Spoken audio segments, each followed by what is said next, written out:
नमस्ते दोस्तों, आप सभी का साधु श्री के एपिसोड नंबर 26 में स्वागत है। दोस्तों, आशा करता हूं कि आप सभी की रामनवमी बहुत ही आनंदमय बीती होगी। भगवान राम आपके जीवन को सुखमय और ज्ञानमय करें। दोस्तों, आज का एपिसोड रामनवमी स्पेशल एपिसोड है। आज के एपिसोड में हम लोग योग वशिष्ठ जो ग्रंथ है, जिसको हम रामायण कहते हैं, उसके विषय में जानेंगे। हम जानने की कोशिश करेंगे कि योग वशिष्ठ ग्रंथ क्या है, किस विषय पर है और इसमें भगवान श्री राम की भूमिका क्या है। साथ में हम ऐसी बातों को भी जानने की कोशिश करेंगे जो योग वशिष्ठ में दी गई है और आज के आधुनिक विज्ञान के युग में सच प्रतीत होती दिख रही है। तो दोस्तों, बिना किसी विलंब के वीडियो को शुरू करते हैं। दोस्तों, रामायण की कथा में एक से एक पात्र हुए हैं जिन्होंने हमें सत्यनिष्ठा, ईमानदारी, वचन, प्रतिज्ञा, कर्तव्य आदि के विषय को बहुत अच्छे से समझाया है। लेकिन जो उपाधि है आदर्श पुरुष की, वो केवल और केवल श्री राम जी को दी गई है। उन्हीं को मर्यादा पुरुषोत्तम बोलते हैं। अब उनको ही क्यों दी गई है? अगर वैसे देखा जाए तो इसके लिए कारण नहीं चाहिए, क्योंकि वो स्वयं भगवान स्वरूप है, रामायण के नायक हैं, तो कोई कारण नहीं चाहिए, वो ही आदर्श पुरुष होंगे। लेकिन जो ये ब्रह्मांड है, इसके कुछ नियम हैं और इन नियमों की मर्यादा ईश्वर को भी रखनी है अगर वो यहाँ अवतरित होते हैं। तो भगवान के आदर्श पुरुष होने के पीछे भी एक कारण है और वो कारण है योग वशिष्ठ।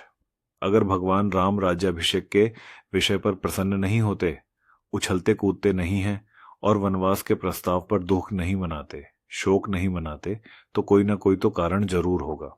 क्योंकि ये कह देना कि वो ईश्वर थे या भगवान थे, इसलिए आदर्श पुरुष थे, पर्याप्त नहीं है। इस संसार के नियमानुसार पर्याप्त नहीं है। उनको भी कोई कारण तो बताना होगा कि क्यों वो आदर्श पुरुष थे। और यहीं पर आती है उनके जीवन में योग वशिष्ठ की भूमिका। दोस्तों, भगवान श्री राम जी जब छोटे थे, 14-15 साल के थे और उनकी गुरुकुल की शिक्षा समाप्त हो गई थी, तो ऐसे में विद्या अर्जन करने के बाद वो अपने पिता राजा दशरथ के साथ महल में रहते थे। छोटे थे, राजपाट तो था नहीं, तो उनके पास समय ही समय होता था। ऐसे में उनको ये लगा कि वो समय को व्यर्थ ना किया जाए और देशाटन पर निकला जाए, अलग अलग तीर्थ स्थानों पर जाया जाए, नदियों को देखा जाए, पर्वतों को देखा जाए, साधु संतों से मिला जाए। तो उन्होंने ये इच्छा अपने पिता से जताई। राजा दशरथ को उन्होंने बोला कि उनको बाहर जाकर तीर्थ यात्रा करनी है। तो ऐसे में राजा दशरथ को भी लगा कि पुत्र की शिक्षा समाप्त हो गई है और अगर वो तीर्थ यात्रा करना चाहते हैं तो यह नैतिकता के हिसाब से भी अच्छा है और इससे श्री राम जी का मानसिक और आध्यात्मिक विकास भी होगा। तो इस प्रकार राजा दशरथ उनको आज्ञा दे देते हैं और श्री राम जी फिर तीर्थ यात्रा पर निकल जाते हैं। और फिर जब वो सब स्थान घूम आते हैं, सब तीर्थ स्थल घूमते हैं, साधु संतों से मिलकर वापस आते हैं, तो फिर से महल में कुशल मंगल रूप से रहने लगते हैं।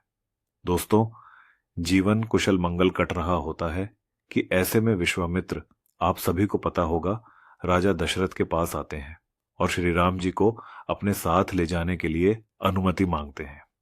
क्योंकि उनका जो यज्ञ था, अखंड यज्ञ, वो कुछ राक्षस खंडित कर दे रहे थे। तो ऐसे में वो चाहते थे कि श्री राम जी उनके साथ जाएं और यज्ञ की रक्षा करें। लेकिन अब राजा दशरथ यहाँ दुविधा में आ जाते हैं। उन्हें लगता है कि श्री राम जी अभी छोटे हैं, सक्षम नहीं हैं राक्षसों के लिए, और साथ में दुविधा और जाती है जब उनके सेवक बताते हैं कि श्री राम जी कमजोर भी हो गए हैं।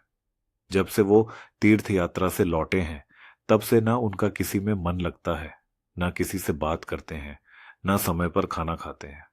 उनके लिए मिट्टी, पत्थर, सोना, हीरा सब एक हो गया है। और जब ये बात विश्वामित्र जी सुनते हैं तो उन्हें पता चल जाता है कि श्री राम जी को वैराग्य प्राप्त हो गया है, मतलब वो जीवन के प्रति डिस्पैशनेट हो गए हैं। तो फिर वो क्या करते हैं कि वो श्री राम जी को बुलवाते हैं और उनकी दुविधा के विषय में उनसे पूछते हैं। तो श्री राम जी विश्वामित्र जी को बताते हैं कि देश में अलग अलग स्थानों पर तीर्थों पर घूमने के बाद, साधु संतों से मिलने के बाद उन्हें जगत की सच्चाई का पता चल गया। शरण ने उन्हें लगता है कि इस जगत में कोई भी वस्तु सुख या दुहक नहीं देती है, सब मिथ्या है। और वो बताते हैं कि जैसे सबको लगता है कि धन से, लक्ष्मी से सुख और वैभव है, तो ये मिथ्या है, ये झूठ है। धन से केवल और केवल कष्ट है। वो ये बताते हैं कि यहाँ पर लोग अपनी आयु के लिए बहुत प्रार्थना करते हैं, प्रयत्न करते हैं, जबकि उन्हें ये नहीं पता है कि आयु किसी पत्ते पर लटकने वाले बूंद की तरह होती है, जो कब गिर जाएगी कोई भरोसा नहीं है। तो इस प्रकार से श्री राम जी सुख और दुहक देने वाली हर पर, चाहे वो तृष्णा हो, अहंकार हो, बाल्यावस्था हो, युवावस्था हो, वृद्धावस्था हो, ये शरीर हो, सृष्टि हो, काल हो, सब पर अपनी चिंता विश्वामित्र जी को बताई और बोला कि उन्हें मनुष्य रूप में इस शरीर में जीवन नहीं बिताने का मन है। वो यहां से जल्द जाना चाहते हैं, क्योंकि अगर मूलतः देखा जाए तो सभी वस्तु मिथ्या है, सुख और दुख दिमाग के इल्यूजन्स हैं, और इसीलिए उनकी हर क्रिया के प्रति, हर वस्तु के प्रति उदासीनता उनके अंदर आ गई है और वो डिस्पैशनेट हो गए हैं। तो इस पर विश्वामित्र जी श्री राम जी को समझाते हैं कि तुम्हें उदासीनता नहीं हुई है, तुम्हें बोध हुआ है, और बोध होना एक सकारात्मक सोच है, उसके लिए चिंता नहीं करनी चाहिए। और फिर विश्वामित्र जी, जो रघुकुल के रघुवंश के गुरु थे, महर्षि वशिष्ठ, उनसे आग्रह करते हैं कि श्री राम जी को परम सत्य पर, परम ब्रह्म पर दिव्य ज्ञान दें, जिससे जो बोध उत्पन्न हुआ है श्री राम जी में वो फलीभूत हो और वो एक आदर्श पुरुष बने। तो यहाँ पर जो संवाद होता है वशिष्ठ जी और श्री राम जी के बीच, उस संवाद का जो संकलन है, जो भी प्रश्न श्री राम जी ने पूछे हैं और जो भी वशिष्ठ जी ने दिए हैं, उन्हें एक ग्रंथ के रूप में संकलित किया गया है और उसे ही योग वशिष्ठ बोलते हैं। और ये ग्रंथ अद्वैत दर्शन और शिष्ट के ज्ञान के ऊपर एक अद्वितीय ग्रंथ है, जिसे माना जाता है कि वाल्मीकि जी ने रामायण को लिखने के बाद लिखा था। जहां रामायण हमें कथा रूप के माध्यम से जीवन में नैतिकता की तरफ अग्रसर करती है, वहीं पर योग वशिष्ठ एक गुरु और शिष्य के संवाद के माध्यम से हमें सत्य की ओर ले जाता है। दोस्तों, इस योग वशिष्ठ में कुल 7 प्रकरण हैं और कुल मिलाकर देखा जाए तो 27 से भी अधिक श्लोक हैं। तो ग्रंथ जो है वो बहुत विस्तृत है। और इसी ग्रंथ में तीसरे प्रकरण में जो उत्पत्ति प्रकरण है, जहां पर श्री राम जी को वशिष्ठ जी ये बता रहे हैं कि सृष्टि की उत्पत्ति कैसे होती है, ये ब्रह्मांड कैसे कार्य करता है, वहां पर उन्होंने श्री राम जी को लीला नाम की एक स्त्री की कथा सुनाई थी। और ये कथा किसी मॉडर्न साईफाई मूवी से कम नहीं है, क्योंकि इस कथा में आपको मल्टीवर्स, एलियंस, क्वांटम एंटेंगलमेंट और टाइम ट्रैवल जैसे कॉन्सेप्ट्स भी देखने को मिल जाएंगे। तो दोस्तों, इस कथा के बारे में जान लेते हैं। दोस्तों, कथा के अनुसार आज से कई युगों पहले एक पद्म नाम के राजा थे और उनकी पत्नी का नाम लीला था। लीला अपने पति से बहुत प्रेम करती थी, अत्यधिक प्रेम करती थी। इतना प्रेम करती थी कि वो नहीं चाहती थी कि राजा पद्म कभी मरे, कभी उनकी मृत्यु हो। और इसलिए वो आसपास के जो ब्राह्मण थे, पंडित लोग थे, वो उनसे मिलने जाती हैं और उनसे पूछती हैं कि कोई ऐसा क्या जप तप या फिर यम नियम है जिसे मैं करूं कि उनके पति की मृत्यु टल जाए और वो अमृतत्व को प्राप्त हो जाए। तो ब्राह्मण गुरुओं ने बताया कि जब तक यम नियम से चित्त शुद्धि तो हो जाएगी, लेकिन शरीर को जाना ही जाना है, उसका कोई उपाय नहीं है। तो फिर वहां से दुखी होकर, शोकयुक्त होकर लीला अपने घर को लौट आती है। और जब उसे कुछ नहीं समझ में आता है तो फिर वो माँ सरस्वती की उपासना करने लगती है। 3 दिन तक वो उपवास रखती है और चौथे दिन ही खाना खाती है। और इस तरह से वो त्रिरात्रि जो व्रत होता है 100 बार करती है और उसकी श्रद्धा से, उपासना से माँ सरस्वती खुश होकर उसके सामने प्रकट हो जाती है। तो लीला ने माँ सरस्वती से ये वरदान मांगा कि उसके पति अगर मर भी जाएं तो जो पति के अंदर की जीवात्मा है वो उसके पास ही रहे। फिर माँ सरस्वती ने उसे ऐसा वरदान दिया और फिर वहां से वो चली जाती है। एक दिन ऐसा आता है भविष्य में कि राजा पद्म की एक युद्ध में मृत्यु हो जाती है और फिर पति के वियोग में जो लीला होती है वो अधमरीश जीने लगती है। फिर माँ सरस्वती ने जैसा वादा किया था, जैसा वरदान दिया था, उनके अनुसार वो वहां प्रकट होती है और लीला से बोलती है कि जो तुम्हारे पति का शव है उसे फूलों से ढक दो, जिससे उनकी जीवात्मा तुम्हारे पास ही रह जाएगी। और फिर वो ऐसा बोलकर वहां से चली जाती है। अब पति की जीवात्मा तो वही रहती है, लेकिन पति के शरीर के न होने के कारण, उनके शरीर के मृत होने जाने के कारण लीला जो है अभी भी शोक विलाप से ही जी रही होती है। अब कुछ समय पश्चात लीला फिर से माँ सरस्वती की आराधना करती है और उनकी आराधना से खुश होकर माँ सरस्वती फिर प्रकट होती है और लीला फिर से उनसे अनुरोध करती है कि उनके पति को वो कर दे। उस पर माँ सरस्वती उन्हें समझाती हैं कि जो राजा पद्म हैं वो पहले से ही हैं और अलग अलग शरीर में अलग अलग ब्रह्मांडों में जीवित हैं। और माँ सरस्वती लीला को ये भी समझाती हैं कि जिस जीवन के लिए वो इतना लालायित है वो मिथ्या ही है, क्योंकि ये जीव का स्वप्न है। और फिर वो समझाती हैं कि एक ब्रह्मा कांड में एक ब्राह्मण और ब्राह्मणी रहते थे, जिसमें से जो ब्राह्मण था उसे राजा बनने की बहुत इच्छा हुई और वो इच्छा की पूर्ति से पहले ही उसकी मृत्यु हो गई। और जब उनकी जीवात्मा बाहर आई तो चूंकि उनके मन में ये था कि उन्हें राजा बनना है, तो इस जीवात्मा ने जो नया स्वप्न देखा उसमें उसने अपने आप को राजा के रूप में देखा। और ये जो राजा है, ये राजा पद्म ही है जो तुम्हारे पति थे। अब जब राजा पद्म की मृत्यु हो गई है और उनकी जीवात्मा यहाँ तुम्हारे पास बैठी हुई है, तो एक नया स्वप्न देख रही है।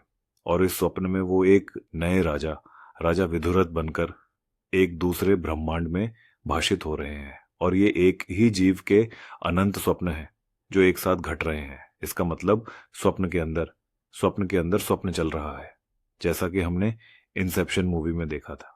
और फिर माँ सरस्वती लीला को लेकर अलग अलग ब्रह्मांडों में विचरण करती है, जहां पर लीला अपने आप को और अपने पति राजा पद्म को अलग अलग रूप में अलग अलग जीवन को व्यतीत करते हुए अलग अलग ब्रह्मांडों में देखती हैं। और लीला ये भी देखती हैं कि जो अलग अलग ब्रह्मांड हैं वो अलग अलग तरह के ब्रह्मा जी द्वारा संचालित किए जा रहे हैं। तो ये जो थ्योरी है डिफरेंट लॉज ऑफ यूनिवर्स से मल्टीवर्स की थ्योरी, वो भी इससे एक मिलती जुलती घटना है। और फिर अलग अलग ब्रह्मांड में अलग अलग पृथ्वी पर जीवन के मिलने का संकेत भी एलियंस की तरफ संकेत देता है। और अगर आप वैसे भी देखें तो हमारे आज के वैज्ञानिक दृष्टिकोण में हमारी खुद की 1700 पृथ्वी जैसे ग्रह हैं। अपने ब्रह्मांड की तो बात ही दीजिए। तो एलियंस को ना मानना एक तरह की कंजर्वेटिव सोच ही है। अब माँ सरस्वती और लीला, ये दोनों लोग अलग अलग ब्रह्मांडों की जो यात्राएं कर रही हैं वो एक जगह लीला के घर पर ही बैठकर कर रही हैं। वहां पर ही उन्होंने समाधि है। उन्होंने अपने शरीर भाव को, मतलब जो उनका शारीरिक अस्तित्व है, उसे भूल गई हैं और चेतनामय हो गई हैं।